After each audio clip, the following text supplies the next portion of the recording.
ash and so on from the fire.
And I'm such a fool thinking I won't get caught in your downhill flow. Swept away. What good is a beautiful day? I'm alone and you. You're in the car of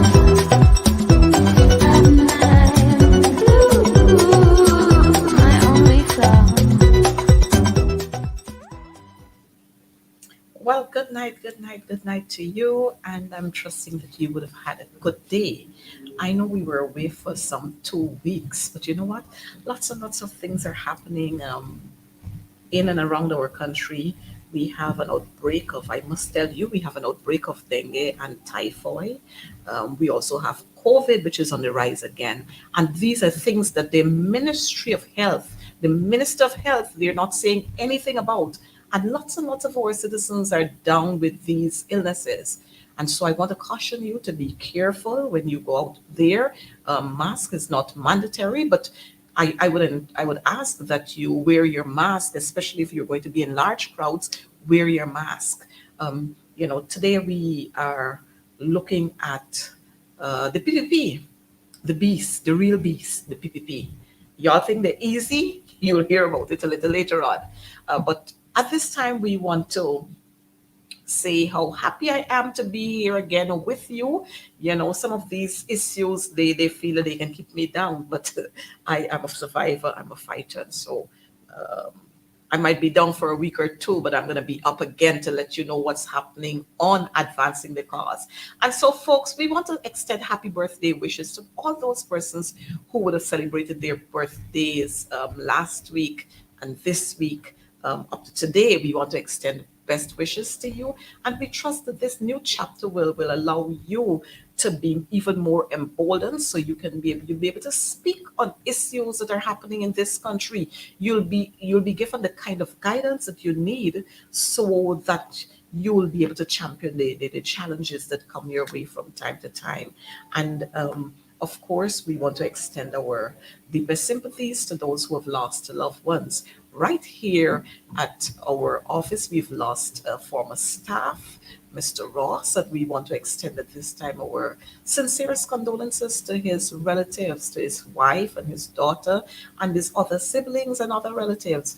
We know how tough it is, how difficult it is to lose a loved one.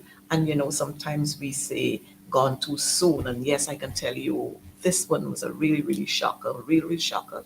And indeed, Sherlin has gone too soon. But you know what? We cannot question things like these. The most we would say is God knows best. And he has left a legacy, and we trust that his daughter and his wife, they're going to be comforted by that fact. Before we go further into this program, I want to introduce to you my guest for this evening. She's no stranger to these kinds of programs, but it's the first time for her here, and we want to give her the royal welcome. And so, Madam Dawn Hastings Williams, General Secretary of the PNCR and a Member of Parliament, we want to say welcome to you to Advancing the Cause. On this forum, we share quite a lot of what is happening. And of course, we tell this story as it is. We don't have any kind of makeup to put on and lipsticks and so on. We tell the truth. And so welcome to Advancing the Cause. I think you might very well want to say to our audience how you feel about being here and a little bit about Dawn Hastings. Thank you, Miss McDonald, and thank you for having me on your program this evening. I want to say good evening, good night to all Guyanese and those who are tuned on to our program, watching and listening, advancing The cause. the cause. I am Dawn Hastings Williams. As my colleague rightly said, I am a member of Parliament, geographical representative for Region Number 7, Cuyuni Mazaruni. I hailed from a little village, an indigenous village in the Upper Mazaruni, and it's a pleasure to be here to share what is happening around our country. And as she quite rightly said, we're not going to sugarcoat it. We tell it as it is. Yep. Mhm. Well, tonight our topic is we're talking about the PPP, the real beast. And we've seen so many things happening that has caused us to really conclude that the PPP are indeed beasts. First of all, we want to talk about the Madhya issue. I noticed that the government, they're trying their best to sweep this issue under the carpet. Here is where we lost 20, not only indigenous children, but 20 children who had potentials. And we have another child who's locked away because everything has been thrown on her. We want to talk a little bit about that this evening. And I know that it is not an easy fate to have, especially for those parents who would have lost two daughters, a cousin and a niece, two sisters, not twins, but two sisters again. It's not easy. And to have 11 coming from one community. Madam Hastings. Well, I must agree with you, Mrs. McDonald, that indeed we have lost. It is so sad that we have lost 20 potential leaders of this country. Mm-hmm, mm-hmm. 20 potential leaders, and 20 is too much to lose with a population of less than 1 million. Well, I know that losing one child or losing one loved one is hard, much more to lose 20 and 11 coming from one community. I could understand the disarray that entire community is still in. So we had 11, and I think we had 6 and some others from other communities. What are your thoughts on this whole issue that we now have where we're hearing about a $5 million final payout? Okay, well, it has been 50 plus days since that incident occurred in Madhya. And at some time, the president did announce, it's public news, that he is ready or he's planned to establish a commission of inquiry, COI. And so far, to my knowledge, it's also in the public view that the news that he had identified someone to be the head or the chair of the COI. Mm-hmm, And mm-hmm. it stopped there. It has stopped there. However, the latest news that I read is that $5 million, $5 million. Guyana dollars, was given to the parents. I cannot say at this time if all of the parents accepted it. I cannot say at this time, but the news said that $5 million were given to the parents of those children or the family of those children who perished under that fire. Now, 5 million Guyana dollars. What was the criteria used? Were there any consultations with these families? Did this family have access to legal persons as to advise them, on the offer that they were being, grant or that they were being given? My sense, knowing those indigenous communities, growing up in an indigenous community, it's difficult for you to have access to a legal person. Legal persons. In regular circumstances, it's difficult for you to acquire a lawyer. You'll have to send for them from Georgetown or elsewhere to come there. Now, the Attorney General himself went in. That was what I read. That's what I heard. To distribute these monies. Now, I keep saying over and over, there is an imbalance, total imbalance. You, as the Attorney General representing the state, you have a legal background. You're the advisor to the government on legal matters. You're going into this indigenous community. I don't know how many lawyers you can find in Mykobi at present, how many lawyers you can find in Carisparu, how many lawyers are there in Kopinang. I'd be very happy if the government can say to me that we have trained so many indigenous young persons or persons. We had given them scholarship to study law. And so in Mykobi, we have 2 lawyers. In Carisparu, we have a lawyer there too. In Kopinang and in Madia, we have 5 lawyers. That would be somewhat fair to those persons, to the families. But I know for a fact that we don't have access to those in this indigenous community. So going to offer a $5 million Guyana dollars to the family to offset, I don't know if Mr. Nandalal or the president, if he's going to lose his son under that circumstance. Will he accept $5 million? Well, it's the same question I am asking. It's the same question that our viewers are asking. If a child's life is worth $5 million, and you know what is very, very sad about this whole thing is that from the way you are seeing things are unfolding, it seems as if our indigenous brothers and sisters were just bullied into taking this $5 million. $5 million for your child, having sent your child in the care of the government. What you receive early one morning is a message that your child is dead. The next thing you are hearing is that we are going to take care of the funeral expenses. And we made a big show was made about that, if you remember. After that, we are now hearing $5 million. Is this what our Amerindian children, that's the worth of their lives? $5 million? Something is seriously wrong somewhere. Something is seriously wrong somewhere. And like you rightfully said, was there any attempt to have them given any form of legal representation? How long did we have were we having this kind of conversation so as to come up with this amount of $5 million? And it seems as if this is the thing. There was a time when in the PPP, you knew at the end of the year what you were getting as your increases. It's either 5%, 3%, or 5%. But now it's 5 million, 7 million, $10 million. So anything that happens now is 5 million, 7 million, $10 million. But how do we equate this compensation of $5 million?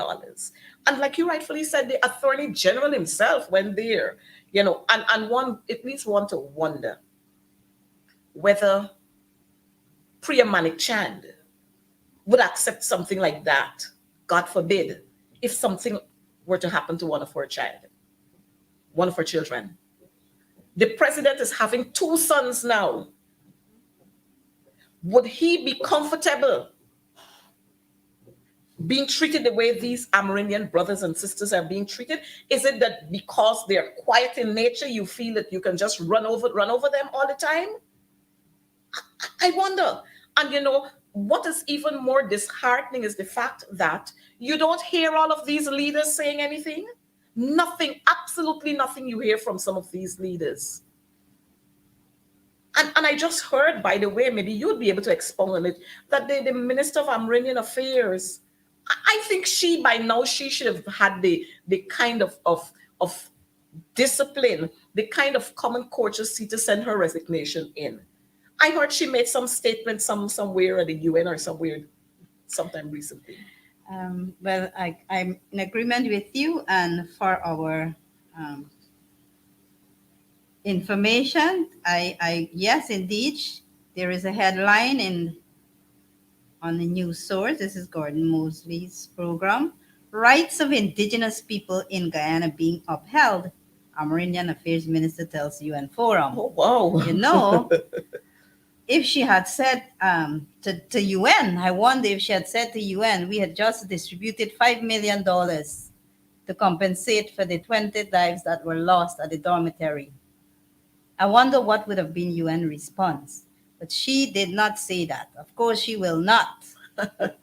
And I have found the PPP government to be handing out cash grants here, cash grants there, everywhere. Why is it that my indigenous brothers and sisters had to sign an agreement when receiving this money of $5 million? Why it couldn't be given as a cash grant and simply just sign a receipt as receiving? What was that agreement about? Well, that is why I was saying, Coretta, these people did not have access to legal representation. And you see this all around. I was in Hillfoot Sunday gone. Many of our indigenous brothers and sisters there are displaced. Their homes were broken down. Mm-hmm. Some of them were asked to come to the police station. The police are in and out there. They were taken to the police station and is being forced to sign. When the persons asked, should I read? Before I said, you cannot read. Who are these people, Coretta? Well, where are we going in Guyana? Well, I'm hoping that our viewers are listening and they're hearing exactly what is happening, especially our indigenous brothers and sisters. I hope that they're reading through the lines that the PPP are a bunch of beasts and they don't care about you except for when they want your votes. They rush down there, they give you some rice, some sugar, some flour, they carry some high wine, some vodka, and they drunk you the night before so that the next morning you wake up and you go and vote for them. I mean, this is embarrassing. This is the people who talk about one Guyana. And this is the way you're treating our indigenous people. And you know what? I found something very strange yesterday, where the residents of Campbelltown had to protest yesterday and the day before. And they were protesting simply because the remainder of the dam was dismantled. Remember, we heard about this COI. And I'm thinking, and any right-minded citizen would want to believe that if you're going to have a COI, then the evidence there must remain. Whatever you have there must remain as evidence. So if you were to go out there and do some check or take samples and so on, then you will be able to come up with a final wording, a final verdict, who is at fault, who not at fault, and who should be held accountable. But yesterday, the residents were protesting because they have broken that down and they took the debris from there and they were filling holes in Campbelltown. Now, who authorized that? Was there anybody there to do testing of the samples there to ensure that you hadn't the remainders of the, and yes, we're seeing it on the screen here. Those are some of the samples from some of the debris from the fire, where they just took them and they started filling holes. Who was there? Was somebody there who did the testing to ensure that we hadn't ash remaining from the bodies of those children? I mean, these people can't be more heartless than they are right now. And like we rightfully said, the PPP, the real beast. How are our parents, our indigenous parents, supposed to feel with this kind of this debris here being dumped on the streets? These are parts of your children, ash from your children being dumped on the streets. I mean, is there something that we have to hide? Well, anyone who is following the stories, in fact, stories that has involved our indigenous brothers and sisters, we still have this hot story about our indigenous young woman who allegedly, Mhm. reported that gruesome act that was meted out of her. That is still fresh. I know it is the PVP's aim, or the PVP's thing is to let that fall under the rug. They wanted to quiet it down as much as fast as it could. But we cannot, Coretta, you and I, as representatives of the people, we cannot be quiet. We cannot allow this to happen because justice has not been served. Has not been served at all. The victim has not been served her justice. The perpetrator hasn't gone to face the courts. He hasn't been charged. So resignation from parliament, resigning from being a minister, is not something that should be seen as a resolution or a solution to a problem. That means nothing as long as justice is not served. And so, coming back to Madia's story, all these things are happening, and everything happens for a purpose. I always believe in everything that happens, whether it's good or bad. God has a purpose for allowing it to happen. He does not, it was not God's will for those children to be killed in such an unfortunate manner, in that way, because He's a God of love. But certain things He allows to happen for a purpose. And we all will see. It will be revealed why these things are happening one after the other. Guyana is experiencing too many things happening at one time. Yesterday, there was a protest in Particle. Yes. Then there was a protest in Madia. Then there was a protest outside in front of a housing yesterday. Wow. Why are all these protests happening? You see, I want to commend all those persons who use their rights, their democratic rights to come out, to protest against what was bothering them. They have a concern. And these are national interests, these are national issues. Putting out someone from a home, taking the debris of a place where children were burned. COI has not even begun its work. It has not been completed. That's why my question was, who recommended that these parents be given $5 million? Why is it that we're hurrying, it appears to be like covering up? Like you rightly said, is there anything to hide? Of course, Coretta, there is so much that came out of this incident. We heard about the UNICEF, is it UNICEF report? Yeah. About the dormitory. So that the Minister of Education or the Ministry of Education has a copy of that report. And it's a public document. And so they were warned. The fire service had made a statement that they were there sometime in November or October. And in February of this year, they had recommended that those grills be taken off, that it's not safe. Good. And so far, the work of the COI has not begun. Nobody has been charged. What happened to those adults who were in charge of the children? That's exactly what happened. What happened to the regional officials who falls under the state, the workers who were responsible, the Department of Education? But outside of the Department of Education, what has happened to the RDC? What the Minister of Local Government, the Ministers of Local Government, that the region falls directly under them? Who gave the authority or who gave approval for all those windows to be grilled and locked? Who gave the authority? Why weren't those grills removed when the fire service went there to do their inspection and they advised that it was not safe? Why weren't those grills removed? Why is it that we now have locked down a little 15-year-old girl who was slapped with 20 murder charges and no adult.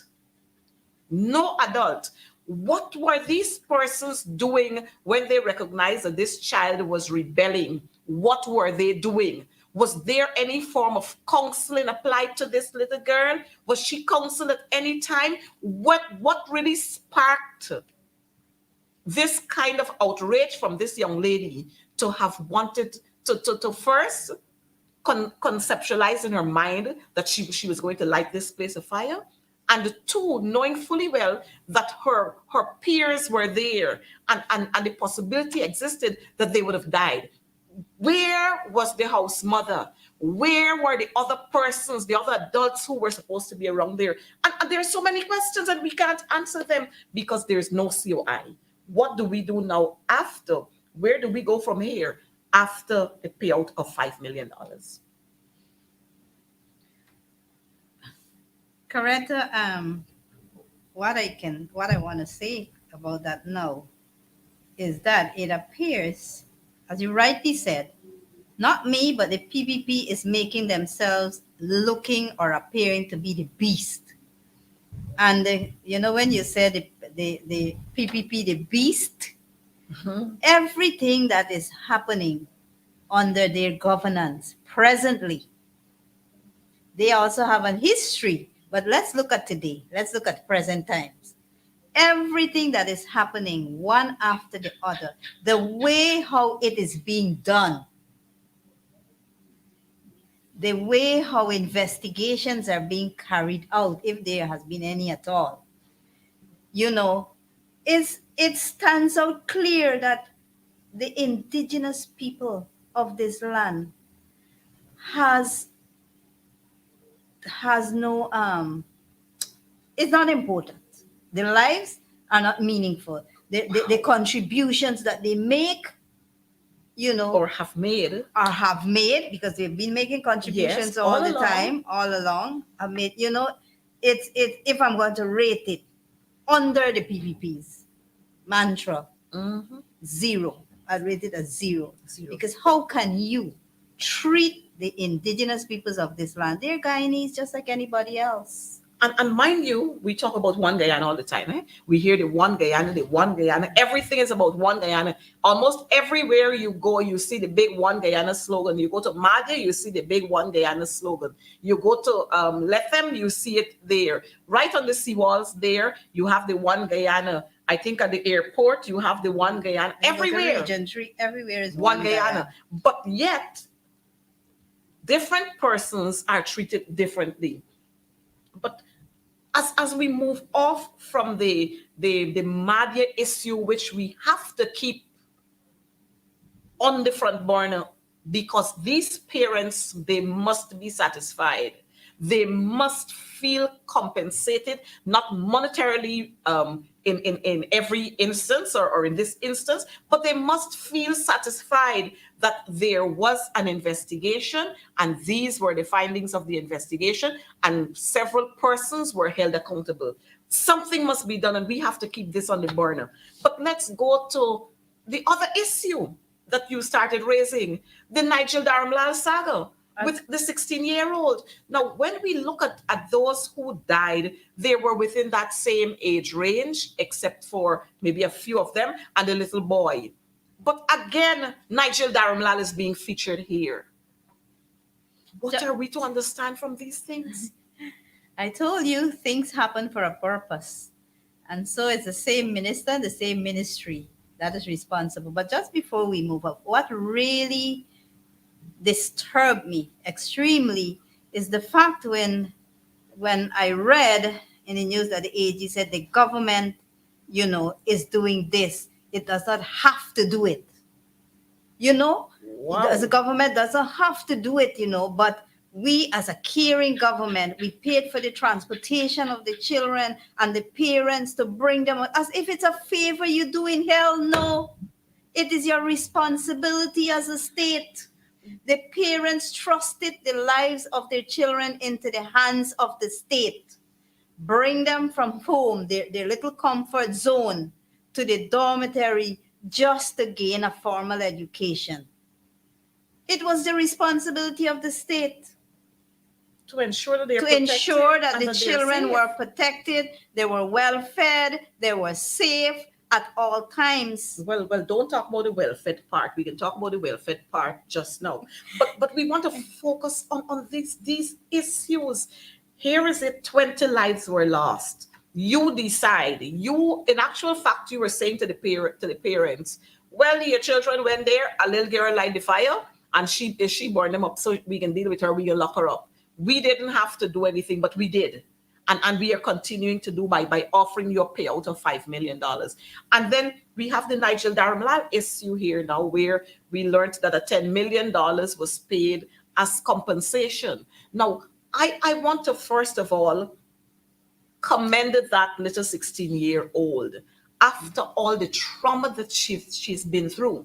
I want to commend her for being able to stand up and to speak on what has happened to her. And we saw the whole drama that went behind it, as if it were a play that was being played out at the cultural center. She made a report. The senior superintendent, who's the superintendent who's the commander there, he tried to cover up the thing, and you're not hearing anything about that. Absolutely nothing. You were hearing. He tried to cover up by putting forward a statement that the girl wrote a statement saying that it did not happen, or she didn't want any story, some kind of rigmarole story. But he was not supposed to be there. How is it that a commander, when was a report made? Where is the I forget the name of the book that they usually, the occurrence book that they usually write these things in? Where is that book? Why wasn't that published, that a report was made, so that when this young lady came to say, well, I didn't want any further story, that you could have presented both? All we're seeing is that the young lady wrote some statement according to the superintendent, but we're not seeing any statement, any report made by this young lady. So how is it that you're taking a recanting statement when you had no report? I mean, we have not been to the police training school, but you and I know that we passed through the Cyril Potter College of Education, and we understand what it is when there are scenes, how to do your reporting. We know what we have to do in our journal entries and in our log books and so on when things happen in schools. And so for the police to be telling us the kinds of things that they're telling us, they are doing two things to us. One, they're insulting our intelligence. And two, they feel that we are stupid and people don't understand things that are happening. And these issues, we've got to continue to play them on the forefront. The commissioner of police must tell us who instructed that officer. As a matter of fact, the Minister of Home Affairs should be making a statement on this. But you notice all of these people, quiet, quiet, quiet, quiet. I'll ask the operator to show some of the famous ones, the famous quiet ones who are sometimes very boisterous in Parliament. When they're shouting for rape, they're shouting for dildo, they're shouting for all kind of thing. But at this stage, they are absolutely quiet. Now, we got a resignation. We heard about the resignation from Dharamlal, from as being a minister and from being a parliamentarian. What happens now? Is it that the story finished there after you would have gotten the resignation? We want the black and white one is a good one.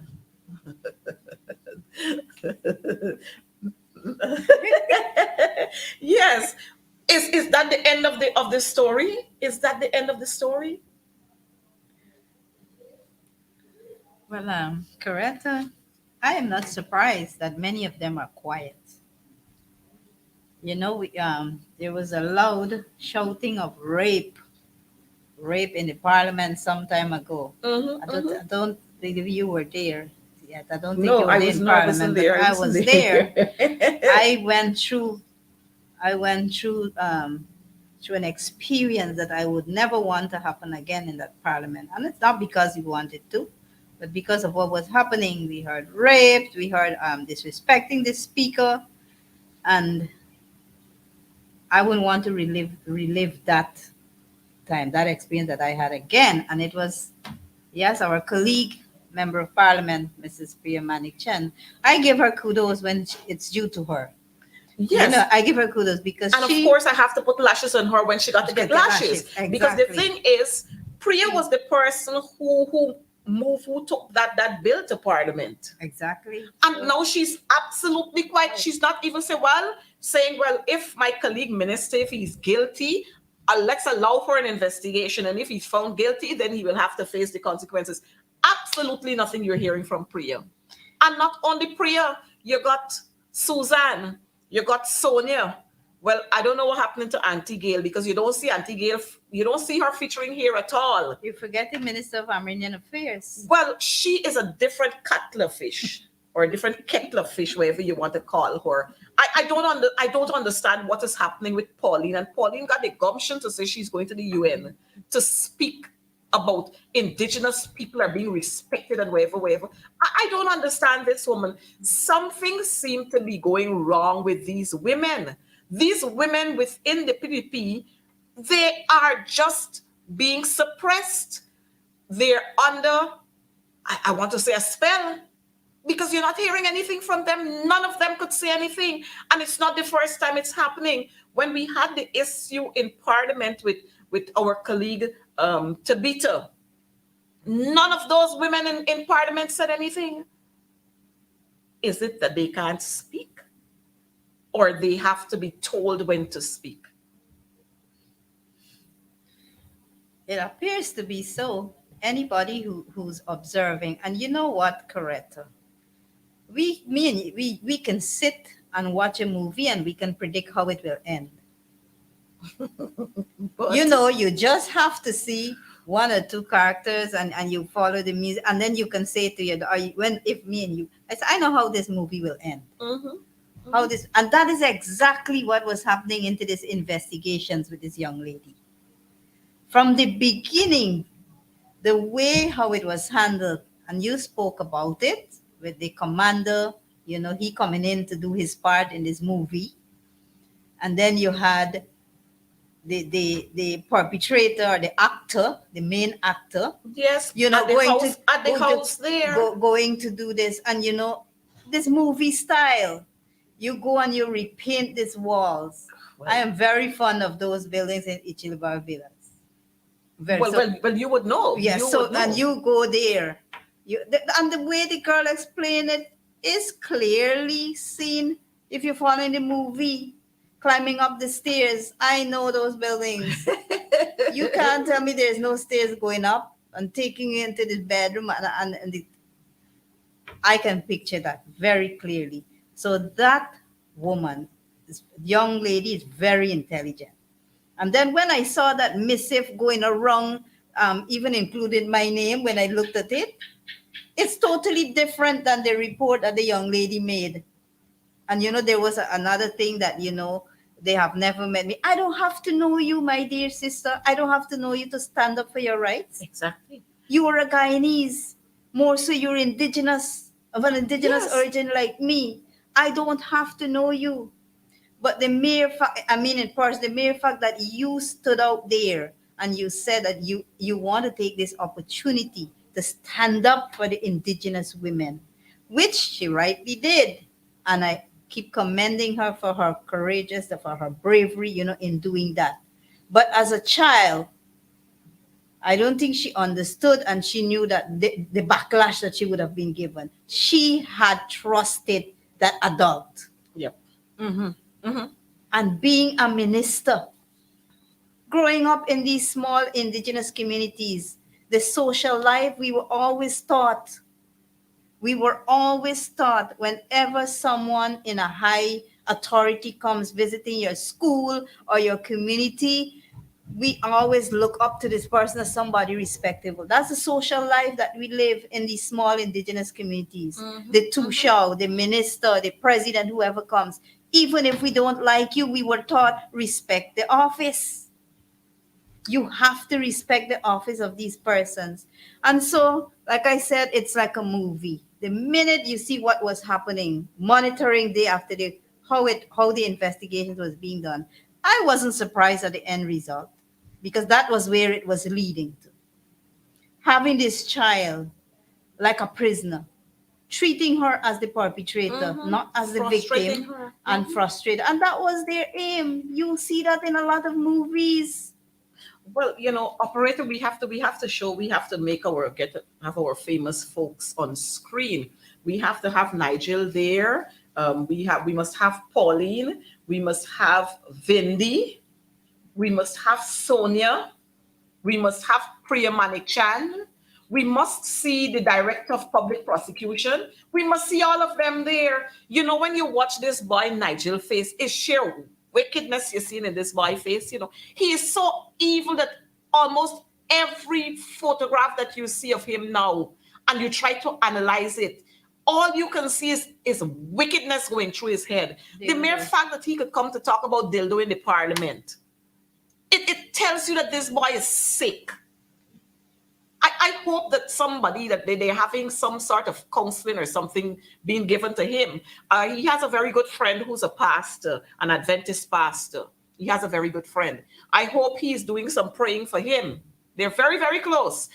But the other thing is, this same young man, Nigel Dharamlal, would talk about him being a student of President's College. I figure that the old students, they're so embarrassed now that they probably, if they see him on the streets, they want to strip him. This boy ain't got no shame. And I mean, it has been not the first time we're hearing of allegations, but it's the first time that somebody actually came out and spoke about this. Just recently, I was in Region 9, and folks, they were telling me that he has a daughter in Tiger Pond. Tiger Pond area, somewhere there. They were telling me that he has a daughter there. And people don't, these things, like critics would say, we just can't make this up, or I just can't make this up. People know the story. Parents have entrusted their children, their daughters, into the hands of ministers when the ministers come there, the girls would go there and greet them. And parents innocently send their children there, not knowing what is going through the minds of these evil guys. Dharamlal is not an easy guy. And I really didn't want to get here, but I have to get here. Nigel representing Nigel. The same Nigel Dharamlal who kept saying all kinds of ill things about Nigel Hughes. And he can't count, and he can't do this, and he can't do that. That was the same person he took to represent him. Well, I don't understand what is happening. I couldn't understand what was happening there. But I must conclude that the PPP are a bunch of beasts. The real beast, when you want to see them, check Freedom House, the PPP. And then now we're hearing about all of this confusion. So Nigel has resigned. We're having a replacement for Nigel in the parliament. And so maybe that's the end of the story. Put up our famous ones. We want to see the Debris from Campbelltown, and we want to see Dharamlal, and we want our viewers to see Priya and Sonia. If you find Sonia and you find Vindi, we must put Vindi up there, and the director of public prosecutions, we must put her up there too. Because I'm wondering whether some of these women, they don't have a heart. But if you're in the beast camp, you can't get heart anymore. You can't have a heart. These people are just disgusting. And I'm hoping that our viewers, the people in this country, the citizens in this country, that they're taking note. Because it's not the first time a PPP minister allegations would have been made, and then they ask them to resign. I'm waiting to see what post they're going to give to Nigel Dharamlal, because they have a history of when their ministers misbehave, they pull them off from the ministry and then they give them another posting. So we had the issue of Gajraj. We had the issue of, is Naubat, what name? Is Naubat? Naubat, yeah. That they sent to Brazil to be the ambassador. We had so many issues with the PPP and their ministers. And when it's not their ministers, it's their Rexos. And when it's not the Rexos, it's the PSs. All kinds of issues we're having with them. And they just simmer it down and they find somewhere else to put them. We got poor Ben. He didn't even know what party there. All of them are so tainted. We got Palaury Joe. who doesn't understand where he is. And these are the people there. Look, some of our, just put up those famous people there and let the viewers see them. They have no shame. They have no decency about themselves. You were going to say something, Dawn. I said we must never forget the REO of Region 9. Oh, yes. Oh, yes. Who shot the Who young woman? shot the young indigenous woman. Another Another indigenous. And you Another see, indigenous. another indigenous girl shot that woman. That young lady was taken to the hospital and treated. And I am not surprised. They probably think that a story has died, but I want to tell them that as soon as they think that one story has died, another one is going to pop up. And it will continue to like that until they change their attitude towards our indigenous boys. Well- And in general, Guyanese boys and girls. Because not only indigenous, we've heard stories about other ministers Yeah. luring our young boys and all sorts of things. allegations. We remember the you know? issue of So when I speak on behalf of all Guyanese children, Is- young, doesn't matter the creed, they call it whatever. I'm They're all trying- Guyanese. I'm trying And to remember we the name had of the the little one boy with, with Kwame. I can't. It just slipped me. I can't remember the name of it. Julius. Yes, we had the famous tape with Julius and Kwame. I mean, and then there's this rumor that you hear about name change. One Edgil was Cummins, and he changed his name to Edgil because of some mix-up story. So this is a whole bunch of beasts we got there sitting in a cabinet all by themselves. And nobody could tell anybody anything. A bunch of beasts we got there. And these people got no shame. These are the people who want to tell you how to do this, how to do that. They want to lecture to you. When they got all the skeletons in their closet, we remember the whole story, the story there with Courtney Crummy Wing. We can't forget that. We can't forget the issue, the shooting to death of that university student, Nancy Douglas. We cannot forget the shooting of the three young men from Linden just yesterday. They celebrated another death anniversary. We cannot forget the shooting, the killing of the Henry Boys and Harry Singh, the Orin Boston from Essequibo, Quinton Back. We cannot forget these issues. The real beast are the PPP. And our people must understand that in order for this country to regain semblance and to return to normalcy, we have to get rid of the beast. The PPP understand how it feels to shoot and kill people. We can't forget the woman who was killed outside of the office of the president. You remember when Mark Benschop was held? We cannot forget those issues. We have to bring these issues back up to the fore for people to understand that the PPP are no easy bunch of people. When the PPP could have one of their own ministers killed while they are in office, and absolutely nothing could come out of that story. No form of satisfaction or justice was given to that family. Then you can understand how dangerous it is that with this bunch that we have here who are ruling this country. And you know what I find strange is that you don't hear anything from people like Schumann and them who talk about we are there to represent the indigenous people. Schumann was masquerading himself all the time in Parliament with his outfit there, with all his butt outside and so on. You're not hearing anything from him? Probably Nigel and all probably was looking at him. Who knows? He probably was looking at how he appeared, and then imagine how the indigenous girls would appear in front of him. in the things. Gosh, You these see, people. but I could recall clearly when before Schumann became a part that he will not be muzzled. And speaking on behalf of the indigenous people, I could never ever forget that. But he disappointed me when he was in Parliament. But I guess the people have seen the true side of him. They have seen the true colors of him, and so the people will speak when it's time to speak. And speaking alone does not mean you're audible when you're speaking. There are other ways on how you speak and how you go to practice your democratic rights to get rid of the beast. So I won't want to speak, but the indigenous people knows how to speak. Silence is a form of speaking. Well, Silence is a one way of speaking. And then there are other ways too that I know, and I'm quite sure that my indigenous brothers and sisters will exercise when that right time comes. well, They will do that exercise. But I want to encourage them to be bold enough to speak up. Do not be afraid of anybody else. Don't be afraid of another human being like you. Do not be afraid to speak up and to stand up.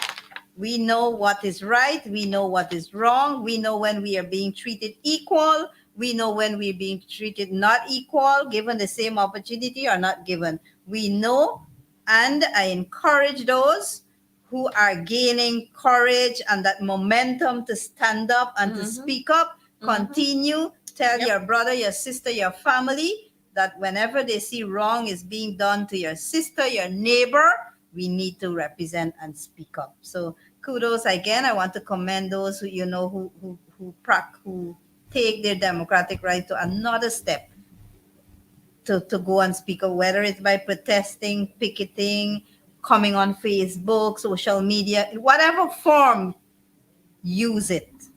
Use it to your best to stand up and to speak up against evil. While to speak up we're against talking wicked while we're things. talking about the shooting of persons, we must remind our viewers and all those who are listening to us from wherever you are, we must remind them about what the PPP did to our folks in Mocha. We have to remind them of what they did to the people. You said it earlier, the folks at Hillfoot. And somewhere in Women, South most of them were single women with their children. Their homes were destroyed. They have nowhere to live. Young babies months old, are sleeping in the dew. We cannot forget what the PPP did to our folks in Success when they flooded their homes at nights. We cannot forget those issues. We cannot forget what they did to the people in Buxton.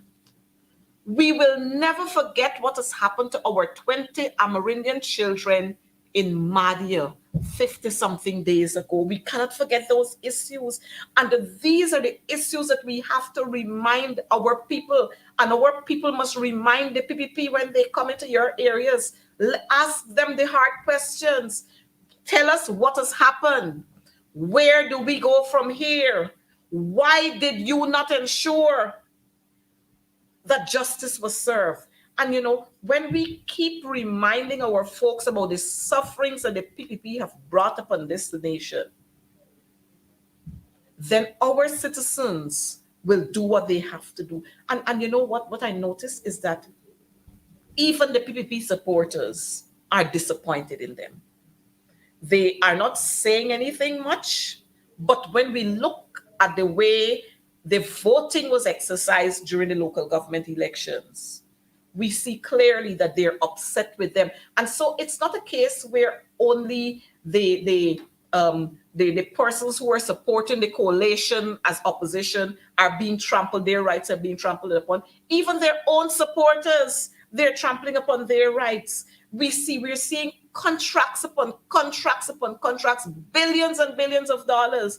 And when we look at the persons who are being awarded these contracts, you recognize there's a family here, is a friend here, is a favorite there. And so the small man continues to be a small man.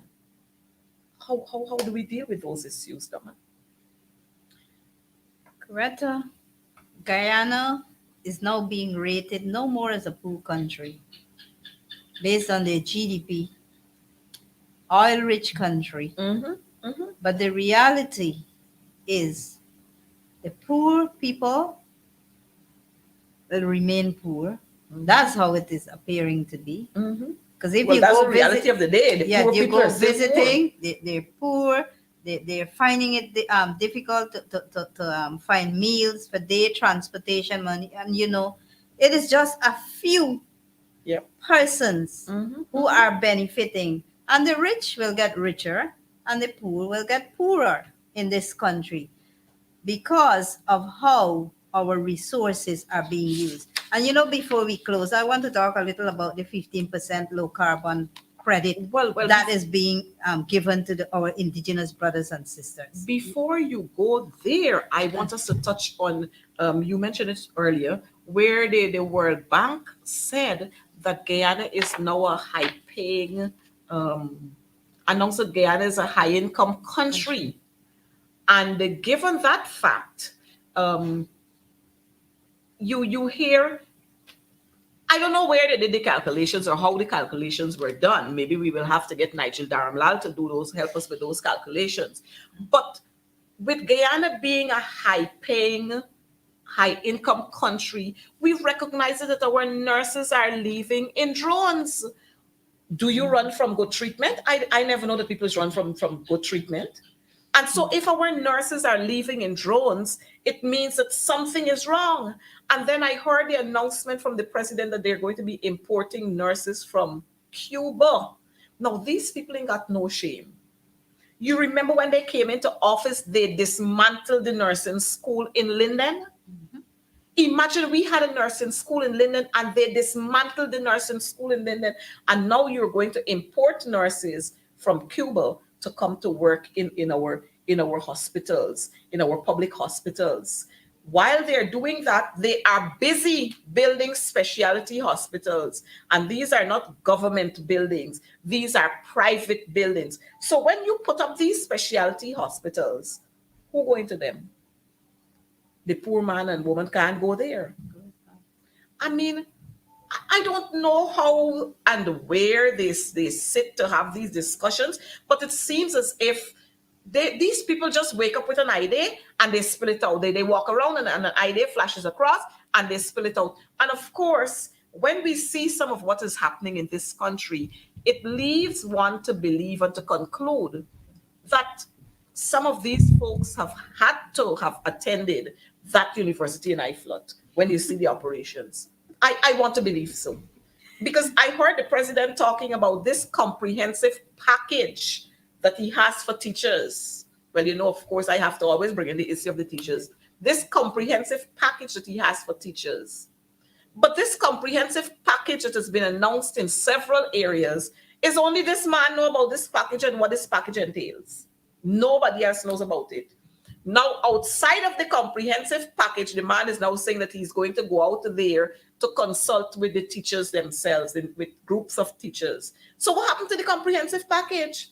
It means, therefore, there was no package. And this is what the PPP are good at, lying to this nation. They continue to lie to this nation. But you know what? I'm like one of our viewers saying, the Cuban nurses will come here, spend some time, and then they'll ship themselves out and they will not go back to Cuba, but they'll find themselves in England and Canada and those places. But you were going to talk about the low carbon. The low carbon, the credit cash grants that are given to the indigenous. But before I even touch there, Coretta, you and I know that Spanish had always been a subject on the national timetable. Yes, but Spanish is one of the Spanish subjects. has always been a subject. So when you come with this new brilliant idea of having Spanish, because I taught Spanish in grade 2, because that's where I began teaching Spanish, and you teach them the basic things. So how come now it's a brilliant new idea and that you have to bring, perhaps you may have to import Spanish teachers to maybe teach the subject. So not only nurses they're going to import teachers to teach Spanish too. So we're going to have more confusion in our schools because the education system is crumbling. And so I don't know when they bring all these, and the people are so silly. Now you're bringing these Cuban teachers to teach here. You can't find money to pay our locals. But when you bring the Cubans here, you'll have to find housing, which means accommodation, semi-furnished for them. You have to provide some form of transportation and all of that for them. You can't do that for our locals, but you're bringing foreigners and you're providing these amenities for them. I mean, so Guyanese don't have rights anymore in this country. We have no more rights in this country. Foreigners have all the rights. Foreigners can come here from Barbados and they get land in Region 9 and other places to do farming. And our people right here can't have access to land to build a home on it. Where are we going? But only a visionless leader or a visionless government will impose, certain things on their citizens instead Right. of caring and taking care of what they have, the resources. That is why we will always have a brain drain. I We know. will always have a brain drain Every time the PPP come around, we we have a have a brain brain drain. drain. Exactly. And Because you know, like the leader would always say, Mr. Norton, for Guyana to grow, the PPP got to to go. go. They got to go. And he's right, because we're speaking from what we're seeing. Is not some a story that we're making up. We hear every day new things come up, these brilliant ideas. According to you, probably they just sleep on it and then they wake up next morning and say, oh, I think this is what should be done. We should start to build hotels. We should start to do this. We should start. When we were in government, people cannot eat road. Yeah. All of a sudden, People eating road and people buildings. eating road and buildings. Mhm. People the buildings and those things, people tend to eat, so these things, when you have visionless leaders who do not have the capacity to think probably, and to have a wise, structured plan for the country as a whole. We had the Green State Development Strategy. Yeah. We planned 10 years in advance. Mhm. They're claiming that they had the LCDS. And as any wise government would do, we build on what we inherited for LCDS. We did not do away with that LCDS thing. Any wise president or a leader looks at what is there. You and I know too that a child comes not as a blank paper.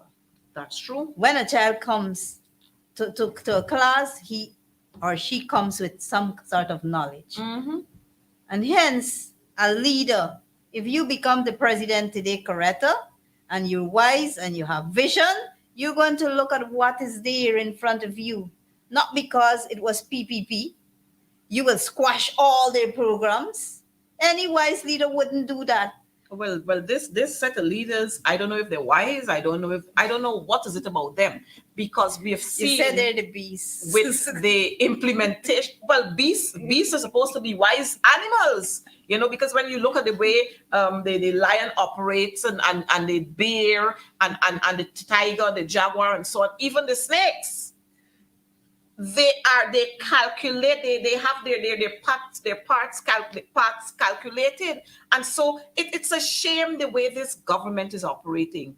But like I was gonna say just now, the David Granger administration, we had the 5 Bs. If you look at the condition of those buses, the buses that have not been sabotaged and destroyed, they got them doing all kinds of other things other than doing what it was supposed to have done. The boats doing all kinds of craziness. The buses, you got workers going and lime at nights and they go on with the buses. The bicycles, well, the children have the bicycles. The books, the breakfast, well, I noticed McBurial, of course, I got to talk about her all the time, Priya. Where she's talking about breakfast, hot meals given to the children. And I don't know where she discovered these interventions from. She, like I would always call her Columbus's little sister, because she always feels that she's discovering something new. But we have to remind these folks that under the PNC with LFS Burnham, you remember the days when we had Cerex in school and hot milk and biscuit? Yeah. So I don't know where Priya coming now with you think first time ever this school and schools are going to be getting this in school. Oh my God, I'm sorry for you sometimes. Really, really sorry for you sometimes. There will be first time for the new schools that are being built around the country. If they're building any new nursery school, that will be a first time for that school, but not first time for the country. And this is what I keep saying, not the first time for the country, because these things have happened before. Textbooks, exercise books. We all got that when we were going to schools. As a matter of fact, in some areas, you even got pencils and erasers and geometry sets, if you remember that. So I don't understand when Priya jump around, and Priya got a set of mad people around her anyhow, and she crazy herself. So I could understand why we're having some of the craziness. But before you talk about the LCDs, let's look at what is happening what has just happened with the grade six. Yes, I'm Pamela Boyle. The PPP don't have a plan for this country. All they know what to do is to thief the money, aid in corruption and more corruption and discrimination, and they know how to divide and rule. That's all they know how to do. And I'm happy that our people are recognizing, our viewers are recognizing that. But like I was saying, we got the education system is on a downhill. We're building a whole lot of schools, and I'm wondering who we're putting in those schools when we're building those schools. I noticed that we're building schools right around the corner from each other. Do we have all of those children to fill in those schools, or is it a job for the boys and job for their families and the good life for them? We have also seen where I was going to talk about the grade six assessment results, where it's the lowest ever that we have seen. And you know what they're going to blame that on? They're going to blame it on COVID. But the CXC results weren't blamed on COVID, and we had high flying results. But we are seeing point something and point something and point something now in the grade six results. I've never seen that happen in all those years. But now we're getting 506 point something and 504 point something. I don't know where we're going, but I guess all of these are new interventions coming from my very good friend Priya Manikchand. Well, talking about the grade six results, well, I was looking at the results coming from the hinterland schools. And I always say they're at an disadvantage Yes. due to lack of trained teachers. But I must say there are untrained teachers who are very committed. Mm-hmm. And we must commend and them. we must commend those teachers all around the country. I have seen teachers in a moonlight with little tablets trying to get onto this goal program, this online goal program. I feel so sorry for them because they said they go, they register, and then they cannot get to do these courses. Some of them cannot complete the courses. The majority of them cannot complete, and they still have to end up bringing them to CPC dorms and when the coalition was in government, the coalition had internet hubs that were set up, and these hubs were dismantled by the PPP when they got into office. And what is happening now? Our people are suffering, especially our citizens in the hinterland. They are suffering. Sometimes you're trying to get onto the teachers in Moruca. You can't get to them at a certain time until some long time after, when they have to go close up to the hill, go up on the top, climb up on a tree. These are the kinds of things that our teachers are going through. And it's disgusting. And those are the things that Priya must talk about. We don't hear her talk about those things. We must hear her talk about those teachers who have to walk very, very long distances to get to school. Why the ministry can't provide transportation for them? Why the education and local government can't provide transportation for them? And this is what the David Granger government was doing when we provided those buses. Those buses were taking teachers, nurses, as well as students to schools. Now we break up the buses, and the children can't get to school. They got to trolley back on the mini buses to be doubling up, and mini bus going fast with them. And next thing you know, somebody jams somebody, and there's a whole lot of foolishness, which is one of the things that we have no control over right now. Accidents, murders, the execution style shooting again started, all kinds of craziness. Fires, schools being burned. Well, they don't talk about the fires. In 6 months, we've had Christchurch, St. George's. A whole big number of children that have died and adults through fire in 6 months. I had the numbers somewhere, but I can't get it right now. But it's alarming. But we were going to talk about the LCDs. Well, you identified all that's happening in our schools. Probably that's what they call transformational development in Guyana. The children having no access to internet, teachers having no access to internet in this present oil-rich country, when we talking about billions of dollars in budget, and then coming to Parliament to ask for supplementary budget Not millions, Coretta, billions. So I children in before the you continue, hinterland. I like what I'm seeing there from Dawn. Karen Welcome. Karen Welcome said the government is a complete Yeah. failure. The government is a complete failure. Somebody else had one there just now. And so people understand what is happening. The government is a complete failure.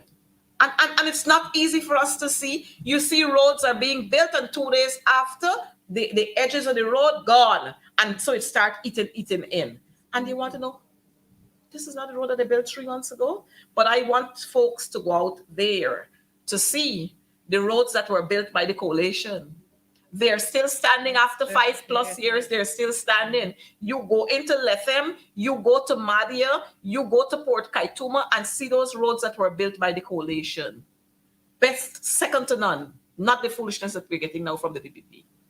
And you're seeing it right here in Georgetown. You Yep. drive around, Mm-hmm. you see how they're looking after those drains. And I am not an engineer. I don't have an engineer background, but common sense would tell me, looking at those roads, how they are being built. Look, we're seeing here Bartica.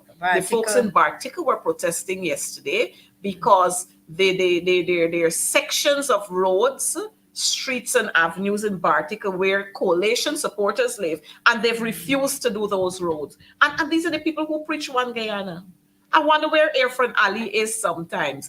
If he doesn't see these things, if he doesn't hear about them, or he doesn't listen to what he doesn't see, look at what is on Facebook. Conveniently, he doesn't look at what is on Facebook I was just going sometimes. to tell you that he listens to what he wants to listen, and he looks at what he wants to look at.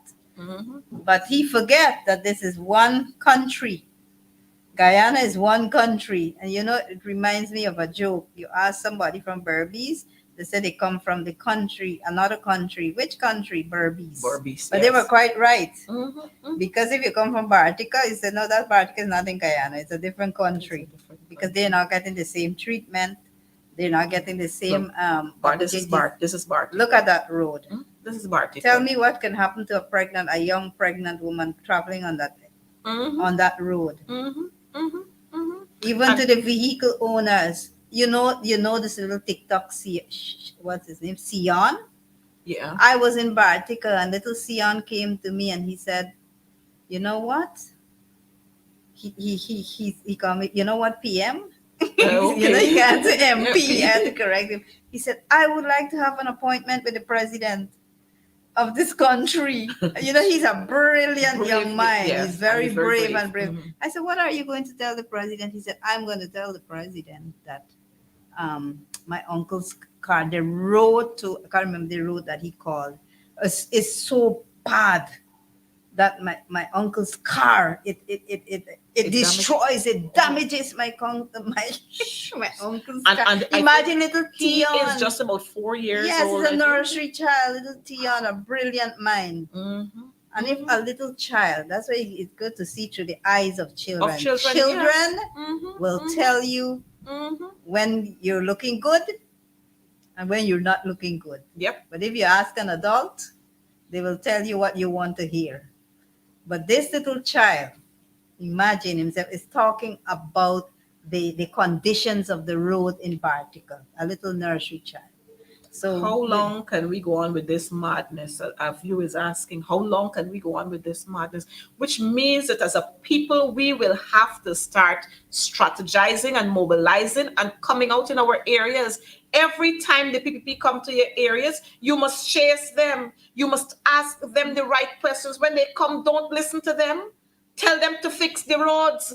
Tell them to fix the water system. Well, don't talk about the water system. Right now, we got dengue, typhoid, malaria, everything happening right now. COVID on the rise, everything happening right now. Every single thing happening under the PPP. And all of these billions and billions of dollars that are approved by the parliament. And you notice, only when they have budgets to be passed, when they want approval for spending monies that they've already spent, then is when they call in a sitting of parliament. You notice that? And it's one of the things that our people, viewers, I must say to you that it's one of the things that you will have to come out and stand up with us. so that we can rectify what is happening here. The PPP must not feel that they can bully us and they can do whatever they want to do when they want to do it. They are there to perform a task for the people, not for themselves. Well, you're correct. Cleanliness is next to godliness. Mm-hmm. And if you see what's happening around our city, Yep. garbage piles here. Again. So that enables virus and bacteria and everything to develop, And so we will have dengue, we will have malaria. Just the other day, somebody from Baltica called me. MPs, our garbage hasn't been picked up for 3 to 4 days. The garbage bins are overflowing. I said, who is the mayor of Baltica now? Yep. Mm-hmm. Who's the mayor Let of them fix Baltica? And who's the deputy mayor of Baltica? Let them fix at present? Let them fix it. Go to your mayors and tell them that your garbage are being, are overflowing. It's And sickening. if we don't, it's sickening. I am saying to you, when we think we are punishing poor people, there is a God Mm-hmm. that loves the rich and the poor. And the poor, yes. So And- when and he's you going to answer their are in prayers. authority and you think that you are punishing poor people, watch yourself. But I'd be very happy to hear from the likes of Jerry Gavile. I don't hear him. I haven't heard anything concerning the allegations made against Dharamlal coming from Jerry Gavile. I've not heard anything from the Guardians of Democracy. What happened to them? They're dead? They probably, their eyes are open now and look that there is no democracy at the moment. So they're ashamed. There is no, so they're ashamed. They bury their head. So that's all I can say, Coretta. That's all I can say. They're so ashamed. They can't even find themselves, speaking up. They can't even catch their foot or catch their head or catch themselves to say, when things are going wrong, they will say at it as it is. They don't have that courage to do that. I don't know what they're afraid of. Well, I don't know what they have to lose. I don't know what they have to hide. I noticed one of our viewers saying, where is the Minister of Health? Like he's missing in action. Well, he's always missing. He is always missing. And I'm wondering where is Men on a Mission. You have not heard anything from them with this whole Dharamlal issue. I tell you, these brilliant ideas, they just pop up, even if it's after a dream. Hot. Men on Mission. What happened to the men on mission who's supposed to be protecting the Protect women women and the young and the young girls? girls. Come And the on, bo- men and- on mission. And the boys, shame on you. Shame on men on mission or men on a mission. They have found a different mission. Well, I don't know. Maybe the mission has been accomplished somewhere else and they probably disappear. So they're missing in action now. You don't hear anything about them. But it's disgusting. The atrocities that are being meted out to our indigenous brothers and sisters, our Afro-Guyanese brothers and sisters, our Indo brothers and sisters. It's a shame when you walk the streets of Guyana and you see the things that are happening to our people. I'm saying, God question how more long we're going to take this. Because I'm tired. Well, you notice people are tired, but folks, if you're tired, you have to come out and let's walk the streets. Let's stand in front of the ministries. Let's do our demonstration. We had the Secretary of State came here the other day, and I saw people commenting that, when Pompeo came, you had big red carpet. But now when you had this Secretary of State come in, you had no red carpets. You didn't pull down the road humps and so on. You don't pull down those sleeping policemen. But when Pompeo was coming, Pompeo sent his men, and you had to do all sorts of things. It was a pompous thing. Was a pompous one. Show. It was a big show. But I know one of the things that is bothering them right now is the fact that the Secretary of State met with the leader of the opposition, and they were finding out what they were talking about and who orchestrated the meeting, who organized it, whether it was from the party or whether it was from the US government. Well, that's y'all business. Keep finding out, keep checking, and hopefully you find out. What is important is that the Secretary of State had a meeting, and the information that he wanted, he got the information. I don't know. these people are so disgusted. But Don, I want to thank you for being here with us. I know that our viewers are a little more enlightened about what has been happening with regards to the 20 deaths, the 16-year-old Cuban nurses. We have Cuban teachers just now. Oh, I saw them attacking Melly Mel. Now, every time somebody talk about what the PPP is doing, they try to attack you. So I saw them attacking Melly Mel, and there was this show, Basket and Blankets, or Blankets and Baskets show that Melly Mel was one of the organizers for, and they thought she came into the country, so they had CID ranks and so on out at the show there, waiting to arrest her. But I want to say to Melly Mel, you have 100% support from the women of this country. We will continue to support you because it's not about speaking for, speaking against, it's speaking about what is wrong, what the government is doing wrong, whether it was the coalition government or whether it's the PPP. You speak about what the wrong things that are being done, and we will support you. Let them continue to file all the charges and trump up charges against you. We will walk the road with you. We will stand with you. We will sit with you. We will sing and light candles with you. Let them come. But one of the good things about Melly Mel, and this is what I admire her for, is that she has indicated long before that she will not be silenced by them. As a matter of fact, she has said that she knows quite a lot and they're scared of her. But they don't know that Melly Mel got a good plan for them. And we are going to see that plan being unfolded pretty soon. But the beast, the PPP, those are the people that we have to deal with.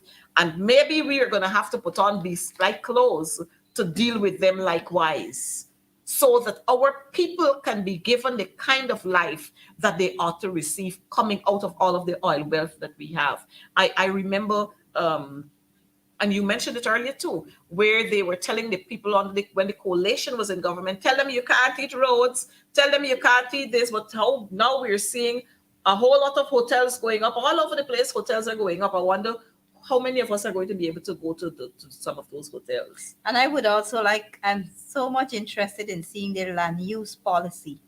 Imagine this coast is already below sea level, and you have these huge buildings going up. Mm-hmm, mm-hmm, mm-hmm. What would you think will happen to us in time to come? What would happen to Georgetown in time to come? Who is the mastermind behind all these development, knowing that Georgetown is under sea level? Which person in his wisdom would set out to allow all these structures to go up when we have 83,000 square miles to develop? Yeah.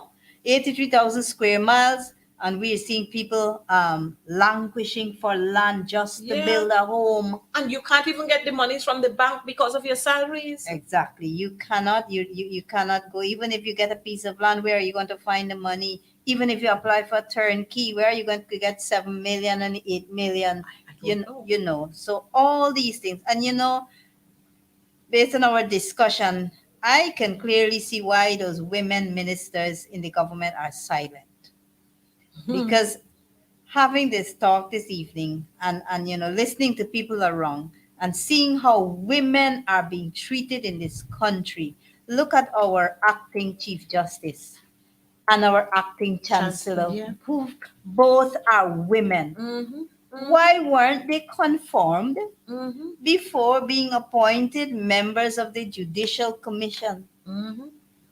Yep. And they're women. They're respectful women. Women who work hard. Women who judges and things look up to.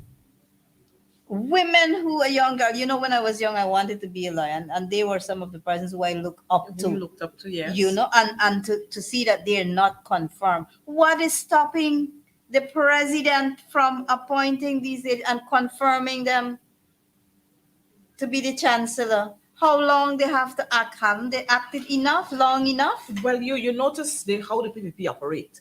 They feel that once they have you there acting, that you have to be loyal to them. So they keep dangling this around your head and over your head and around you all the time. that if you were to ever speak out against them, then they were going to silence you. You wouldn't get your appointment. And the same thing happens right across the public service, where they're comfortable. Every you check it, every time the PPP are in office, you have actors and actresses. We have Hollywood and Bollywood and everything else we got once the PPP are in government.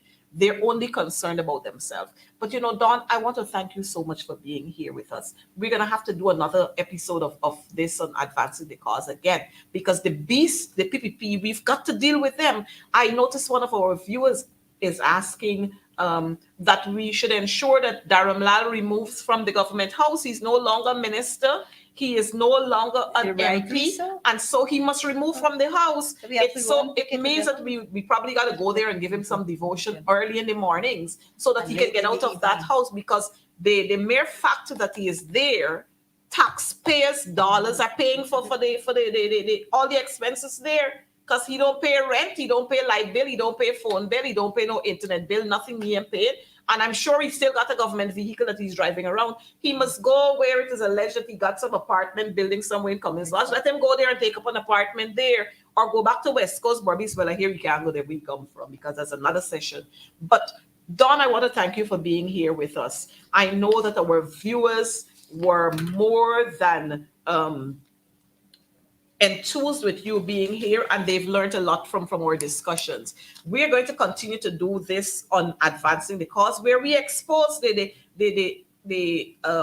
all the atrocities that the PPP continue to do to the people of this country. We will continue to expose them. We will continue to advocate for the rights and equal rights, justice, and fairness for all Guyanese citizens, regardless of whether you're coalition supporter or you're a PPP supporter. We must be treated equally because we are Guyanese. We wait to see the nurses who are going to come here, and whether we're going to have Spanish teachers, and we look forward to seeing how they're going to be able to mesh themselves into. Because when you come from a country where only Spanish and then you got to come now to learn the English and to be able to interact with the children and interact with patients, I hope patients are going to be getting a whole lot of foolish tablets that they're not supposed to get.